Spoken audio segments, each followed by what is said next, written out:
Hi dears, അപ്പോൾ ഇന്നൊരു fish കറിയുടെ റെസിപ്പിയാണ്. അപ്പോൾ ഇതിൻ്റെ സ്പെഷ്യൽ എന്താണെന്ന് വെച്ചാൽ കോവയ്ക്കയാണ് അതിനകത്ത് ആഡ് ചെയ്തിരിക്കുന്നത്. കോവയ്ക്ക മത്തി പീര പറ്റിച്ചതാണ് ഇന്നത്തെ കറി ഞാൻ കാണിക്കാൻ പോകുന്നത്. വളരെ ടേസ്റ്റി ആയിട്ടുള്ള കറിയാണ്. കുട്ടികൾക്കും മുതിർന്നവർക്കും എല്ലാവർക്കും ഒരുപോലെ ഇഷ്ടപ്പെടുന്നതാണ്. അപ്പോൾ അതെങ്ങനെയാണ് ചെയ്യുന്നതെന്ന് നമുക്കൊന്ന് നോക്കാം. അതിന് വേണ്ടിയിട്ട് വേണ്ടുന്ന സാധനങ്ങളാണ് കുറച്ച് കൊച്ചുള്ളി, ഇഞ്ചി, അതുപോലെ തന്നെ പച്ചമുളക്, പിന്നെ നല്ല കോവയ്ക്ക, പിന്നെ ആവശ്യത്തിന് മത്തിയൊക്കെ ഞാൻ കഴുകി നേരത്തെ തന്നെ വെച്ചിട്ടുണ്ട് കേട്ടോ. അപ്പോൾ ഇതിന് വേണ്ടിയിട്ട് ഇത്രയും സാധനങ്ങളാണ് വേണ്ടത്. പിന്നെ തേങ്ങ വേണം, കുറച്ച് കുടംപുളി ആവശ്യത്തിനെടുത്ത് വെള്ളത്തിലിട്ട് വയ്ക്കുക നേരത്തെ തന്നെ. പിന്നെ തേങ്ങ ഞാൻ ഓൾറെഡി മിക്സിയിലേക്ക് എടുത്തിട്ട് വെച്ചിരിക്കുകയാണ്. 1 കപ്പ് തേങ്ങയാണ് ആവശ്യത്തിന് തേങ്ങ ചേർക്കാം കേട്ടോ.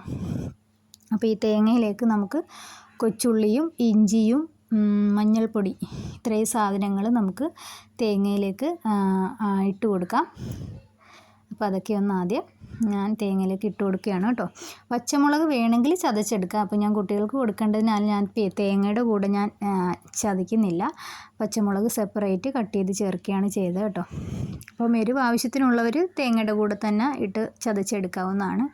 അപ്പോൾ ഇത്രയും സാധനങ്ങൾ നമ്മൾ ജാറിലേക്ക് ചേർക്കുക. തേങ്ങയുടെ ഒപ്പം തന്നെ അല്പം മഞ്ഞൾപ്പൊടിയും കൂടി ഇട്ടോളൂ. അതിന് ശേഷം നമുക്ക് ഇത് നന്നായിട്ട് അരയണ്ട, ജസ്റ്റ് ഒന്ന് ചതഞ്ഞ് കിട്ടിയാൽ മതി കേട്ടോ.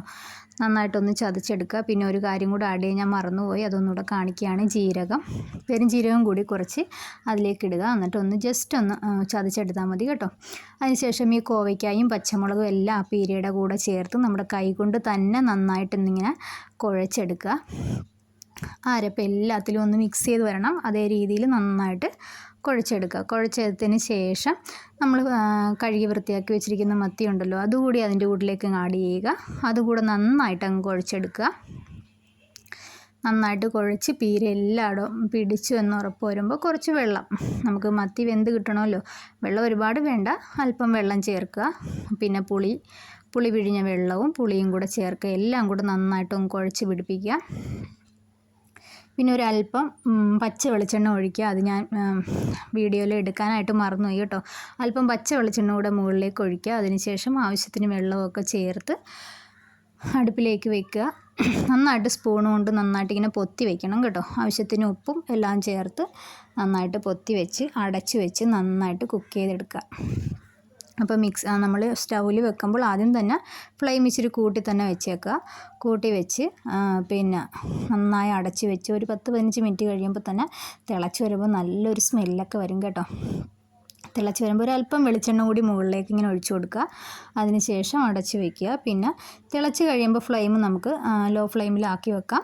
ആക്കി വെച്ചതിന് ശേഷം എടുത്ത് നോക്കുക. നല്ല സൂപ്പർ ടേസ്റ്റി ആയിട്ടുള്ള കോവയ്ക്ക മത്തി പീര പറ്റിച്ചത് റെഡി. നല്ല സൂപ്പർ ടേസ്റ്റാണ് കേട്ടോ. അപ്പോൾ എല്ലാവരും ഒന്ന് ട്രൈ ചെയ്ത് നോക്കുക.